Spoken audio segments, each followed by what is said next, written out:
sobatku, salam sehat. Senang sekali saya Dr. Yohana bisa kembali menyapa Anda dari Garden Hospital Rumah Sakit Dr. Un Solo Baru dalam program Bincang Asik Sobatku.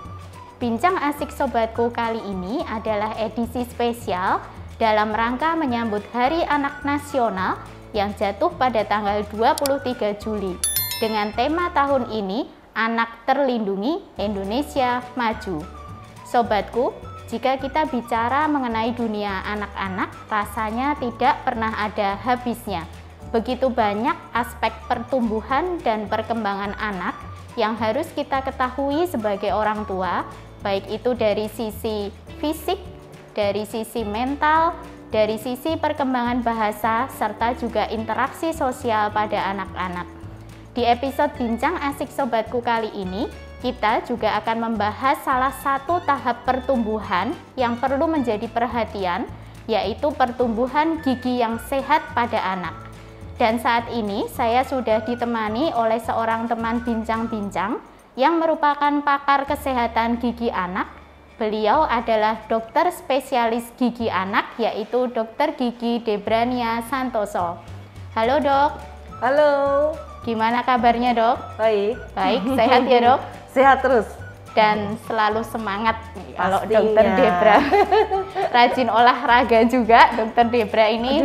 Hobinya berolahraga ya dok? Sama kuliner. Oh sama kuliner. Jadi plus minus. Jadi imbang ya dok, Iya, antara betul. olahraganya rajin, kulinernya juga rajin gitu ya Betul dok. sekali. Luar biasa. Dokter Debra mungkin bisa perkenalan dulu sekaligus menyapa bagi para sobatku. Silahkan dok. Halo sobatku. Semua sehat ya, sehat dan semangat. Perkenalkan, saya Dr. Gigi Debrania Santoso, SPKGA. Bagi yang belum tahu SPKGA itu apa ya? Itu spesialis kedokteran gigi anak atau pediatric dentist. Biasa dipanggil Dr. Debra. Saya berpraktek di RS Un Solo Baru. Udah berapa tahun ya dok? 10 tahun kayaknya. 10 tahunan, ya. Senin, Rabu, Jumat di sini. Ada lagi dok? Mungkin hobinya kuliner apa gitu dok? Yang jelas kuliner dalam kota, luar kota, Semuanya kuliner. oke ya dok? Iya, bisa Jadi- dilihat dari pipinya. Jadi nanti kalau ada sobatku yang butuh referensi kuliner, bisa iya. juga kalau pas konsul dengan Dokter Debra bisa sekaligus Oh, boleh. nanya Biasa- rekomendasi kuliner terkini gitu ya betul dok? banget. Kalau saya tanya alamat itu pasti saya tanyanya deket sate ini, deket Oh. soto ini ya itu. Kalau jalan ini saya nggak tahu. Cluenya langsung di tempat makan gitu ya dok? Itu jauh lebih cepet ya dok? Dokter Debrania ini juga seringkali dipanggil oleh sobatku junior dengan sebutan akrabnya Dokter Debi ya dok? Kadang dokter Debi, kadang dokter Debra, kadang dokter Meme, Oh baik. kadang Cik Yegi, ya suka-suka lah. Oh iya. Saya sih biasa memanggil beliau ini dengan sebutan Dokter Debi. Kita panggilnya Dokter Debi aja ya dok? Boleh? Oke, dok kalau bicara mengenai gigi anak, terutama di tahapan awal, ini kan gigi susu ya dok, Iya, yang betul. kita bicarakan. Nah, seringkali para orang tua, terutama mama-mama ini, banyak sekali mengeluh kalau gigi susu anaknya ini banyak yang gigis. Iya. Dan ini dipercaya karena terlalu sering makan permen, makan coklat, atau makan makanan manis yang lainnya. Kemudian ada juga yang berpendapat bahwa gigi susu yang gigis tadi itu didiemin aja deh, nggak usah diapa-apain karena toh nanti juga akan tanggal sendiri. Ada satu lagi nih dok, yang sering kali kita temui, kalau gigi susunya goyang mau lepas, nah itu kadang-kadang juga nggak perlu dibawa ke dokter gigi nih. Ini biasanya ajaran nenek-nenek kita zaman dulu ya dok. Jadi praktisnya aja cukup ditarik sendiri pakai benang di rumah. Oh iya. Nah, ini mitos atau fakta. Mumpung ada pakarnya di sini, yuk kita tanyakan saja sobatku kepada pakarnya dokter gigi anak. Nah, dokter Debi, kalau tadi beberapa entah fakta atau mitos nanti yang akan dijawab oleh dokter Debi ya dok. Sebenarnya apakah ada masalah-masalah lain yang seringkali timbul di gigi susu anak-anak dok? Ya, Kita kupas satu-satu ya. Jadi kalau gigis itu sebenarnya sebutan lain dari karies gigi. Karies gigi bisa terjadi di gigi depan ataupun gigi belakang. Nah, biasanya kalau polanya itu hanya di gigi depan, itu karena kebiasaan minum susu pakai dot yang berlanjut terlalu lama. Itu kalau di belakang kariesnya, jadi gigi depannya utuh tapi belakangnya habis, itu biasanya anaknya makan lama banget. Jadi makan tidak dikunyah atau Makan aliasnya apapun ya. iya, Ya, makan apapun sampai berjam-jam. Mungkin kan kebiasaan di sini kan kalau mendulang ya istilahnya menyuapi itu sambil jalan-jalan atau sambil lihat gadget seperti itu. Jadi untuk menghabiskan satu porsi makanan itu butuh waktu berjam-jam. Itulah itu sebenarnya pemicu terjadinya karies atau gigis di gigi belakang. Itu. Terus tadi yang tentang mitos kalau gigi dibiarin aja, kalau gigi susu toh itu ganti. Nah, sebenarnya kembali lagi ya, gigi susu itu fungsinya apa sih? Gigi susu itu dia mempersiapkan tempat untuk gigi permanen supaya nanti kayak guidelines gitu, kayak penunjuk arah supaya gigi permanennya nanti tahu nih dia harus kemana, dia gantiin siapa. Nah begitu, kalau dia dicabut lebih awal, terutama pada gigi belakang, yang satu fungsi pengunyahan pasti berkurang. Kedua, kemungkinan rahangnya akan menjadi lebih sempit atau pertumbuhannya terhambat. Kenapa? Nah, karena nggak ada nih yang merangsang di situ. Nah, terus nanti akibatnya apa? Kalau gigi permanennya keluar, biasanya dia gingsul atau kurang tempat. Gitu. Makanya saya selalu tekankan dan sarankan kepada semua pasien, kepada sobatku juga, untuk dilakukan treatment atau perawatan. Misalkan ada gigi susu yang rusak, apalagi kalau itu gigi belakang, karena gantinya itu yang paling lama. Biasanya kalau geraham itu sekitar umur 10-11 itu baru ganti. Bayangkan kalau datang ke saya di usia 4-5 tahun atau 6 tahun tapi sudah rusak. Anak kan makan jadi nggak enak. Dia mau makan ngunyah di kanan, kemasukan makanan nggak nyaman, dia pindah ke kiri, kiri juga ada yang lubang, akhirnya makannya ya tambah dimut, terus sakit kan, terus anak jadi malas makan. Kalau anak malas makan, gizinya kurang. Kalau kurang, tumbuh kembangnya kembali lagi terhambat. Jadi itu faktor yang saling mempengaruhi sebenarnya. Gitu. Terus tadi yang ketiga, mitos tentang gigi dicabut harus pakai itu, pakai benang bisa aja, pakai benang. nggak usah dibawa ke dokter gigi gitu dok. Oh ya, kalau zaman sekarang ya kasihan lah. Ya sekarang kan anak itu bisa nyaman. Kenapa? Kalau diambil di dokter gigi anak nih nggak sakit. Anak pulang seneng makan es krim, darahnya sedikit, ya kan? Jadi kita meminimalisir trauma pada anak. Dan ini ya budayanya sekarang memang sudah lebih lebih beralih bahwa orang tua itu sekarang sadar pentingnya kesehatan gigi. Jadi mereka itu tidak datang hanya pas cabut atau datang hanya pas sakit. Sekarang datang tuh hanya untuk konsultasi, kita cek gigi, kita main-main. Kalau anak pertama kali dikenalkan ke dokter gigi pada kondisi sakit apa cabut, otomatis secara psikologis kan dia takut nih. Iya. Nah, gitu dibawa balik lagi, belum masuk ruang dokternya sudah udah nangis. Gitu. Kalau sekarang trennya beda, trennya ketika anak itu nggak apa-apa, kita malah ajak kontrol. Ayo kontrol rutin 6 bulan. Gitu, tiap 6 bulan sekali lah. Pas datang, treatment apa yang bisa dilakukan? Bisa. Walaupun nggak ada keluhan, kita bisa lakukan namanya topical aplikasi floor. Itu cuma kayak seperti kuku itu dikuteks. Seperti itu. Nah, rasanya manis, anak suka, dan itu memberikan proteksi ke gigi.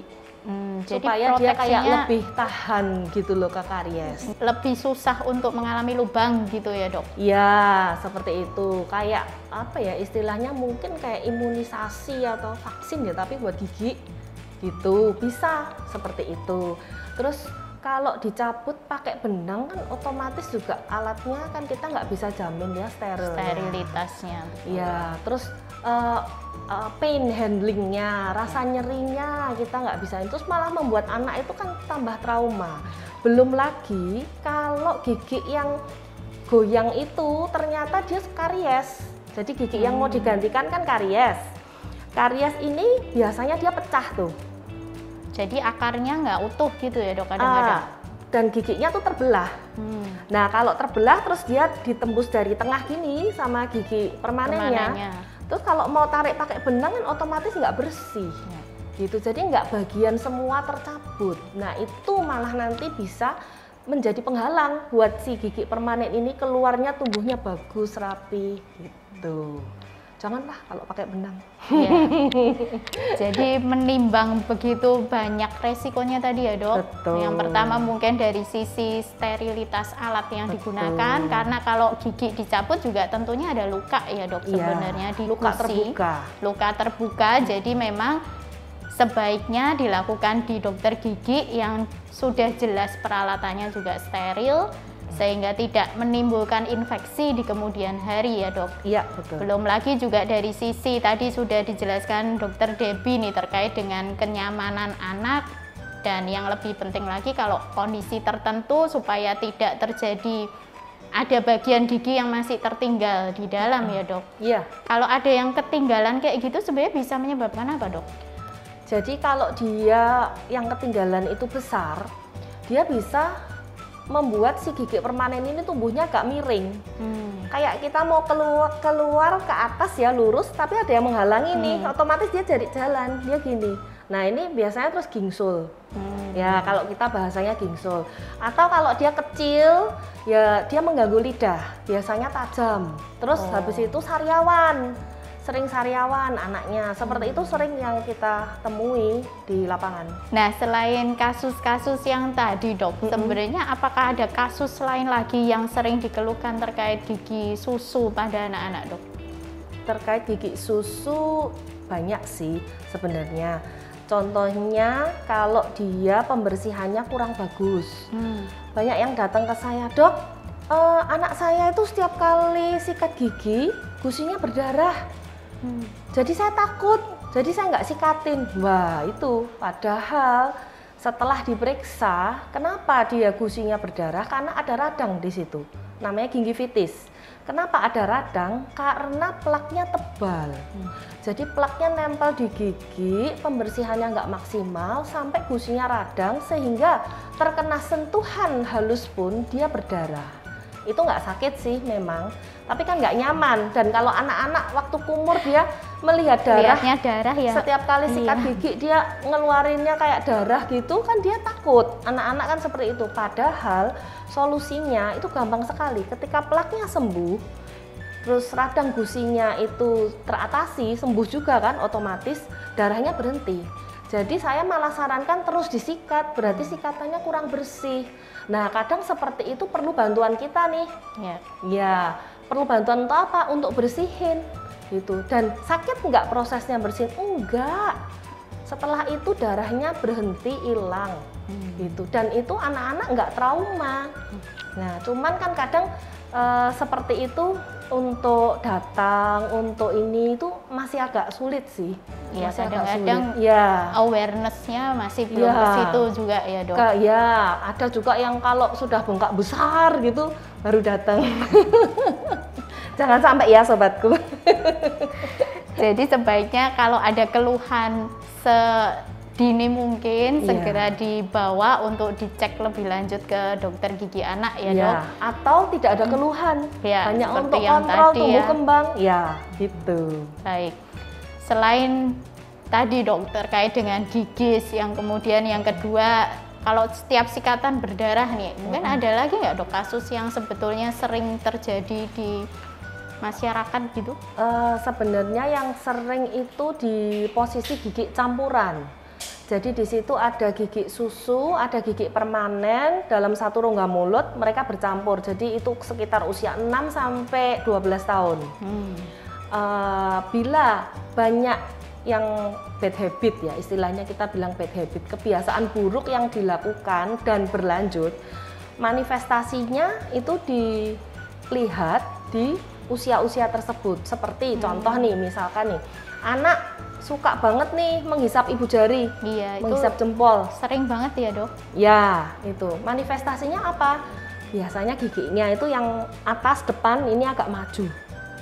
Gitu. Terus anak kebiasaan bernafas melalui mulut. Nah, dia biasanya refleks muntahnya tinggi dok. Begitu masuk sikat atau masuk pasta langsung kayak merasa muntah. Ada benda asing jadi dia terangsang untuk muntah. Ya, gitu. Itu, dan biasanya rahang atasnya itu sempit gitu, jadi susunan giginya juga berjerjal. Gitu. Terus ada satu lagi yang kebiasaan yang sepele sih sebenarnya, tapi ini sering di usia anak-anak SD itu mereka suka gini nih loh, suka gini. Kalau orang dulu bilang apalagi kalau uang. Iya. Kalau ngerjain ulangan nggak bisa tuh biasanya semakin gini ya sih gini. Nah, ini kalau sekali dua kali memang nggak masalah. Tapi kalau setiap hari dengan frekuensi dan lama seperti itu, ini menyebabkan pertumbuhan rahang bawahnya ini abnormal. Jadi dia akan agak maju gitu loh. Bahkan mungkin bisa melampaui yang rahang atas. Kalau istilahnya gugut atau nyakil. Nah, itu padahal kan sepele sekali. Iya. Itu kayaknya makanya tekanannya nggak besar juga ya sebenarnya dok. Iya, gitu. Tapi arahnya bisa ke sana. Makanya itu kalau ada anak-anak datang saya mesti tanya, kamu suka gini nggak? Gitu.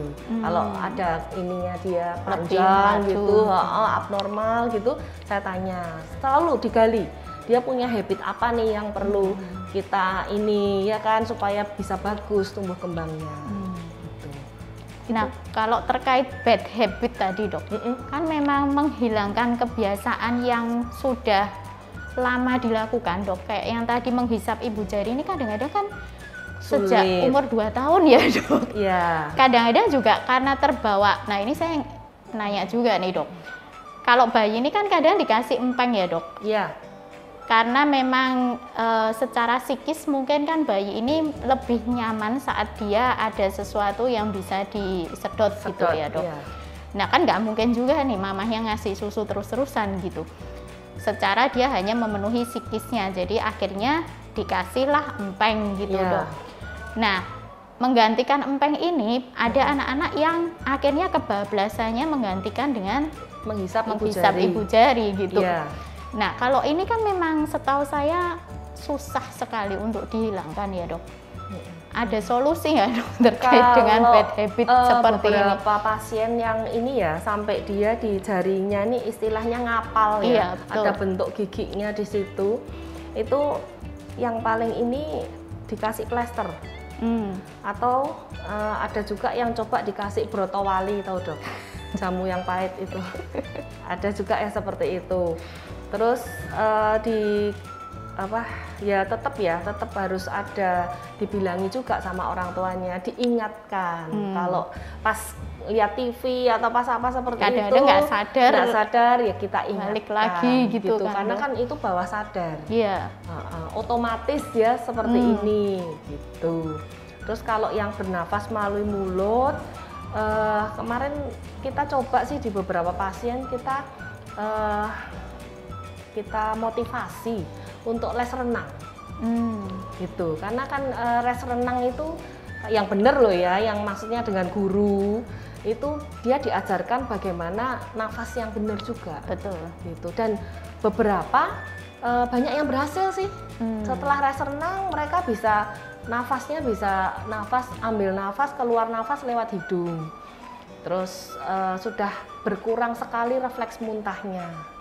Gitu. Jadi memang perlu kerjasama antara orang tua dan kami.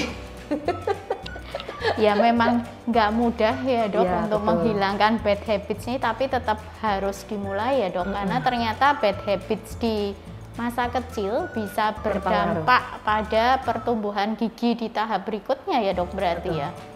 Kalau bicara tentang sikat gigi nih dok, kadang-kadang anak-anak ini juga susah sekali loh dok kalau disuruh sikat gigi sama mamahnya. Udah dipancing dikasih sikat yang lucu-lucu, yang ada bonekanya, ada mainannya, itu kadang-kadang juga nggak ngefek. Disikatnya cuma sekali dari kiri ke kanan udah selesai. Nah dari dokter Debbie nih, sebenarnya cara menyikat gigi yang benar itu seperti apa? Berapa lama sehari? Apakah betul cukup 2 kali atau gimana dok? Minimal 2 kali dok. Itu yaitu waktunya sih harus setelah sarapan dan sebelum tidur. Malah setelah sarapan ya dok? Iya, bukan bangun tidur sikat gigi dulu baru sarapan. Mandi, sarapan terus nggak sikat gigi. Iya. Kan intinya sikat gigi dia adalah menghilangkan gula atau sisa makanan yang menempel di gigi.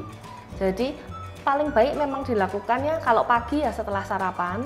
Terus kalau malam berarti sebelum tidur. Minimalnya kan 2 kali. Mau lebih boleh gitu. Terus kalau anak-anak ya yang banyak saudaranya gitu ya, kebanyakan tuh mereka malah lombanya tuh cepet-cepetan sikat gigi. Nah itu yang saya juga agak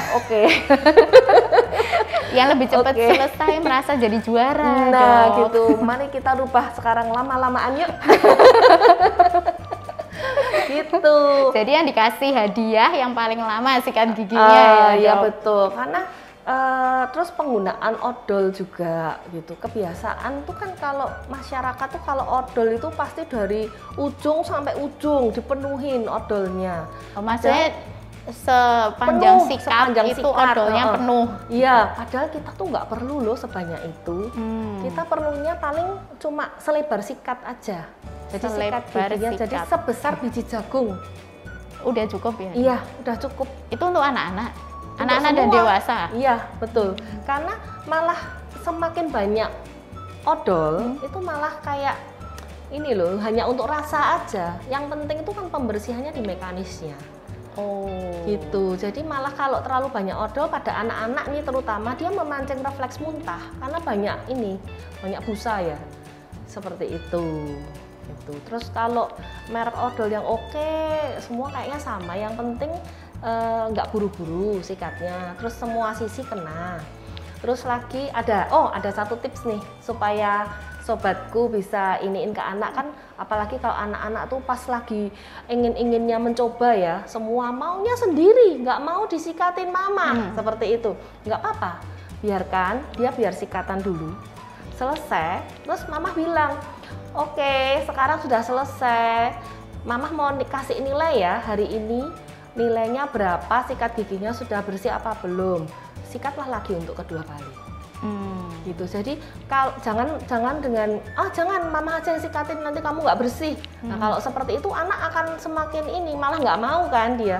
Biarkan. Semakin males untuk sikat gigi sendiri juga ya. Iya, biarkan dia coba, tapi kita main role models. Jadi kayak kita guru dan siswa murid, nanti hari ini dikasih nilai nih 80 soalnya masih ada sisa makanannya tuh. Nah seperti itu kan lebih menarik ya untuk anak-anak. Betul. Gitu. Nah mungkin terkait dengan pemilihan odol tadi dok, saya jadi ingat nih. Nah ini mitos atau fakta lagi nih dok. Ada yang menyebut kalau anak-anak tidak boleh menggunakan odol yang mengandung fluoride.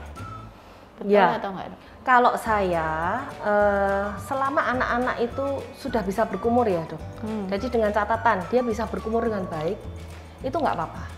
Jadi biasanya tapi kalau bisa belum berkumur itu umur berapa ya dok? Nah itu macam-macam, itu tergantung anaknya masing-masing ya? Iya, tergantung dari di rumahnya diajarinya sejak dini atau enggak.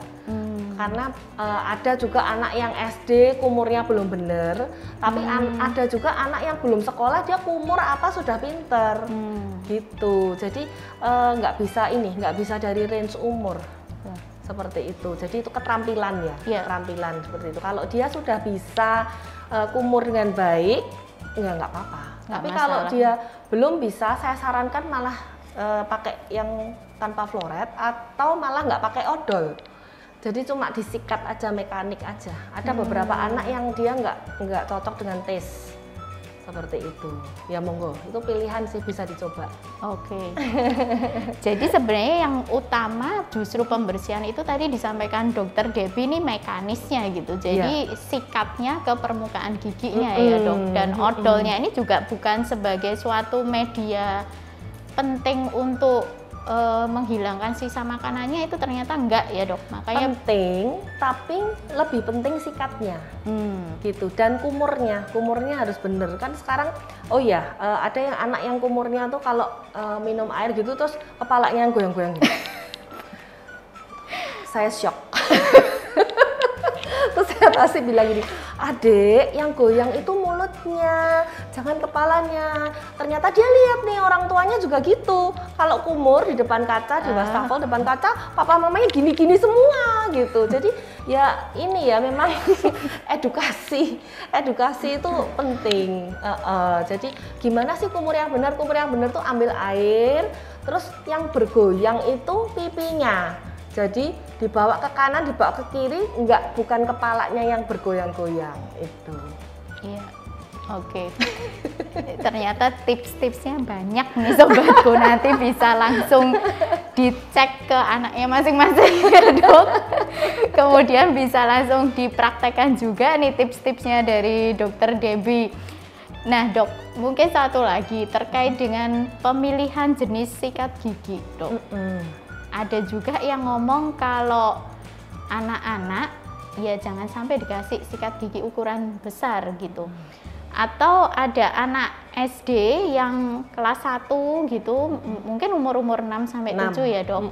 Itu mamahnya sudah, oh ini harus ganti pakai sikat gigi dewasa, kamu udah bukan anak-anak lagi. Nah ini sebenarnya pemilihan jenis sikat gigi anak dan akhirnya sudah bisa pindah ke ukuran dewasa itu gimana sih dok? Kalau saya untuk anak-anak lebih bagus memakai sikat gigi anak. Kalau bisa sesuaikan dengan umur dan dengan keterampilan dia, motorik halusnya dia menggerakkan. Ya, tuh. Terus sikat gigi untuk kita nih umum ya, orang Asia itu kan pembukaan mulut kita itu kan nggak kayak orang barat ya, jadi lebih terbatas lah istilahnya. Betul. Nah seperti itu, pilihlah sikat, kalau saya lebih baik itu yang ujungnya itu mengecil gitu, jadi bisa sampai ke belakang, sampai ke gigi geraham yang paling belakang. Karena beberapa kasus saya temui juga sikat giginya besar, kita merasa sudah sampai ke ujung perasaan kita waktu menyikat, tapi ternyata enggak tersikat karena enggak terlalu besar, jadi enggak ya nyampe, udah mentok, udah gusi gitu, enggak nyampe ke belakang. Nah itu jadi selalu saya sarankan ke anak-anak, untuk anak-anak tetap pakai sikat gigi anak. Bahkan ke dewasa pun kalau ada keluhan nih gigi yang belakang ini lubang, terus banyak sisa makanan di situ, saya malah menyarankan untuk pakai sikat gigi anak. Oh, gitu. Karena dia memang lebih kecil, lebih nyampe ke belakang. Gitu. Kalau jenis apa ya dok, bulu sikatnya ya, nah, itu kan ada yang medium, soft, extra soft. Betul. Kalau hard saya jarang temui sih. Ya. Nah kalau itu saya ada tips lagi ya terkait pemilihannya itu? Kalau saya lebih, saya sarankan ke soft atau extra soft. Malahan? Jangan yang medium atau yang hard. Karena yang soft atau extra soft itu dia lebih gentle ke gusi. Dan sebenarnya kalau menurut pendapat pribadi, dia lebih, menurut saya itu lebih bersih gitu dibandingkan yang hard atau medium. Di usia yang nanti menengah ya, mungkin 40-50 tahunan, kebanyakan itu ada namanya resesi gingiva. Resesi gingiva itu adalah di mana gusinya itu turun sehingga akar giginya itu agak terekspos sedikit. Terus kalau makan es tiba-tiba ngilu, atau makan kuah bakso tahu-tahu ngilu lagi. Nah itu beberapa, kebanyakan sih karena sikat giginya terlalu powerful. Jadi penuh semangat, keras sekali, bulunya pakai yang medium. Nah itu terus gusinya kayak keamplas. Nah kalau anak-anak, apalagi anak-anak nih, saya tetap sarankannya pakai yang soft atau extra soft, terus sesuai dengan umur. Jadi kalau anak-anak ini biasanya kategori umur untuk sikat pemilihan jenis sikat giginya biasanya sampai range umur berapa, Dok? Sampai 11-12 tahun ada kok. Oh, sampai 11 sampai 12. Ada stage-stage-nya itu. Itu masih bisa menggunakan jenis sikat untuk anak-anak gitu Bisa, ya, Dok? bisa. Bahkan kalau SMP pun, SMP itu kan kebanyakan sudah dewasa semua. Ya. Tapi kita lihat kalau memang dia pembukaan mulutnya dia mungil, istilahnya anaknya mungil, ya tetap pakai sikat gigi anak, enggak ada masalah. Oh, baik. Ini pentingnya konsultasi dengan dokter gigi anak, sobatku. Seperti yang tadi sudah disampaikan Dokter Debbie. Jadi sebaiknya rutin untuk cek kesehatan gigi ya, Dok. Seperti medical check up gitu ya, Dok. Tapi ini khusus untuk gigi. Bahkan kalaupun tidak ada keluhan atau belum ada keluhan, memang sebaiknya tetap kontrol rutin per 6 bulan sekali ya, Dok. Yeah. Ke dokter gigi anak supaya kalaupun ada sesuatu bisa diketahui lebih dini dan bisa segera ditangani sehingga tidak berlarut-larut gitu. Betul, ya, Dok. Betul sekali. Dan mungkin untuk tahapan anak-anak tadi juga termasuk untuk menghilangkan beberapa bad habit yang ternyata nantinya juga bisa mengganggu perkembangan gigi di tahap berikutnya ya, Dokter Debbie. Baik. Nah, bagi sobatku junior yang kebetulan ada keluhan terkait dengan gigi ataupun bagi mamah-mamah atau papa-papa yang ingin berkonsultasi lebih lanjut, kalau anaknya ada yang seperti tadi kita ceritakan, ada yang masih memiliki bad habits dan masih belum bisa mengatasinya, juga bisa berkonsultasi lebih lanjut dengan Dokter Gigi Debrania Santoso. Beliau ada di Poliklinik Gigi Rumah Sakit Dr. Un Solo Baru setiap hari Senin, Rabu, dan Jumat mulai pukul 15 sampai dengan pukul 18. Nanti bisa lebih banyak ngobrol dengan Dokter Debbie, bisa dicek langsung juga oleh Dokter Debbie ya, Dok, karena kondisi masing-masing anak bisa beda-beda meskipun bad habitnya sama ya, Dok. Iya, betul. Efeknya ke anak yang satu dan anak yang lain bisa jadi berbeda juga ya. Baik, terima kasih juga Dokter Debbie atas penjelasannya yang sangat detail dan sangat menarik. Jangan lupa like dan share video ini. Semoga video ini bisa memberikan manfaat bagi masyarakat luas. Jangan lupa juga untuk follow akun Instagram serta subscribe channel YouTube Rumah Sakit Dr. Un Solo Baru sehingga sobatku tidak ketinggalan mendapatkan edukasi kesehatan yang terbaru serta informasi pelayanan yang terkini dari kami.